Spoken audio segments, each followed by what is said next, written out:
It's a wonderful life for Russ Christensen, and that means his favorite movie is becoming a reality. Well, there's so many genres, right?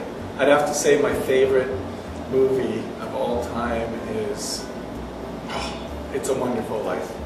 I love that movie. But I also love Singing in the Rain, and I love Citizen Kane, and I love To Kill a Mockingbird, and you know, the list goes on, because I'm a movie buff. I've been going to movies since I was a kid in Alberta, 25 cents for the Saturday matinee, every Saturday. And they had trailers and cliffhangers and cartoons before the movie. It was fantastic. Russ's passion for films have made him the perfect person to head up the community drive to save the Aron Theatre, a 176-seat single-screen icon located in Campbellford, Ontario. It's his experience with cooperatives that made him the right fit as president. I'm the main financial person. I'm the president of the board, but I'm also a co-op developer. So I've been doing co-op development work for almost 30 years. And so I knew about the CDI program. And you know, when we decided to go down the co-op road because of the membership and ownership piece and the democratic nature of the organization and that community input and participation, then, well, ICP is the perfect thing to apply to, and we did apply, and we were successful, and we got one of the best co-op developers. The Cooperative Development Initiative, or CDI, is a 4-year, $19.1 million program that helps Canadians establish new cooperatives and try innovative ways of using the cooperative model. This initiative is offered by the Government of Canada's Rural and Cooperative Secretariat in partnership with the Canadian Cooperative Association and their Francophone counterpart. CDI has been successful in making the co-op option more readily available to Canadians by improving access to advisory services, helping cooperatives gather the resources they need to succeed, and advancing research and knowledge development. Since it was established in 2003, CDI has supported over 1,500 co-op projects and helped to create over 200 new cooperatives. When Russ mentions the ICP, he refers to the Innovative Cooperative Projects component of the CDI. This component provides funding to innovative projects that use the cooperative model to answer the needs of Canadians. The Aron Theatre Co-op application net the group $20,000. With this funding, the group was able to develop a business plan and move forward with membership recruitment. We knew we wanted to do it as a not-for-profit community organization, so whether it was a charity or just a regular not-for-profit corporation, or if it was a cooperative, we were looking at all those different models. And we decided to do the cooperative because of the membership, because we wanted people to have a real sense that they own the theatre. It's their theatre. It's not up to somebody else to do everything for them. It's up to their group, their social groups, their community to make this thing happen and to come to the show, like patronize it. We need bums in the seats. So that's really the key. Yeah, that initial meeting was an excellent turnout. 140 people came on a cold November night, and 120 people signed up for membership that night. So that was part of our feasibility, right? We presented the numbers, we presented our ideas, and then we said to them, okay, if you want this to happen, here's the membership forms, it's $20 each. Put your $20 down, here's your membership, right?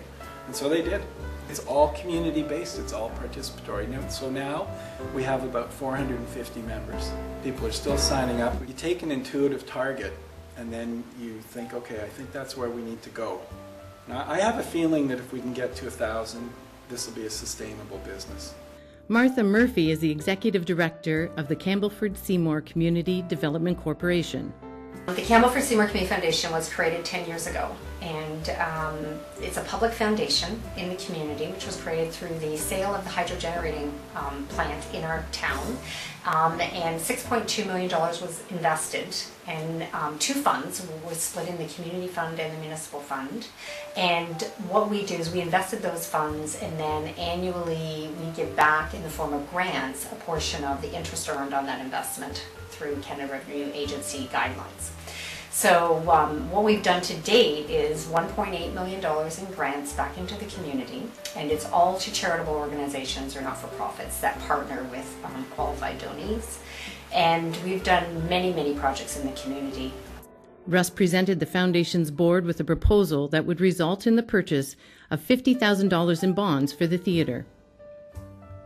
Because we've used it as a foundation for lectures. We've used it for, most recently, our annual general meeting. And it's a good news story. It's a story that a lot of theaters, go by the wayside in local communities because they can't, there's no way to keep it open. There's no opportunity for that to happen, where we had an opportunity through membership as a co-op. And the community, came on board with that. I think they were at around $67,000 of the $125,000 when we decided to invest. And the reason that we decided to do that at that particular time was to provide a stimulus for other people that were maybe waiting to see if it was going to move forward, to know that in fact it was going to move forward, and they reached their target very quickly after our investment. So we were glad to be a catalyst in terms of providing that bond investment. So it was a good news story for the community. Given the theater's 69-year history in the community, it's not surprising that many residents have an emotional connection to the venue, even Mayor Hector McMillian. And I know the Aron Theatre very well too. The previous owner was a very good friend of mine, and I apprenticed under him so that I could give him an opportunity if he had to go and chase a film down for a night, and I would start the show for him quite often. I've got a passion for the theatre myself, indirectly, and I'm glad it's being resurrected, and it will be a very valuable asset to this entire municipality. For rural Ontario, how many places still have a theatre? For rural Canada, I realize they're out there, but if someone was to do an analysis, I'm sure you would find that there's not a lot of theatres that have survived or ever even existed in the rural areas, because there wasn't the population base to support it. At the end of the day, of course, it was a money-making venture originally. Those places needed to survive, and it did well when it was in its heyday. To be able to resurrect and save the Aron Theatre as a gathering place, and continue on with affordable movies and other events that can be held there, whether they're live stage events or a community meeting place for, say, a town hall meeting. To have that type of venue is certainly important to the community, but it also attracts people because it's a unique venue, as theaters always were. Of course, the theater or cinema in Campbellford has always been very unique, because the closest one is Belleville or Peterborough, so it's almost an hour away, and that's meant something to the community from an economic development perspective, that we not only would retain people to attract into our own downtown business core, it attracted people from outside as well. And it's great to be able to now move forward in the very near future with reviving and reconstituting some of those original themes and looking forward to some new ones. A good news story all around. But the Aron Theatre Co-operative adds more than just entertainment value to the town. As an avid supporter of the cooperative business model, Russ is incorporating a mentorship educational element for Campbellford residents, both students and adults alike. That's one of the important things, is to do that, ongoing co-op education, right? One of the co-op principles. So at every board meeting we talk a bit about that.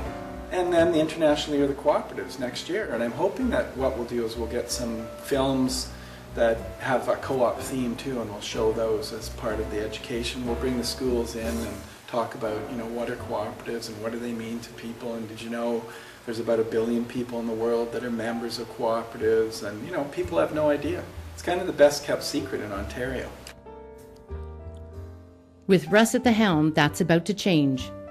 Quiet now, it's showtime.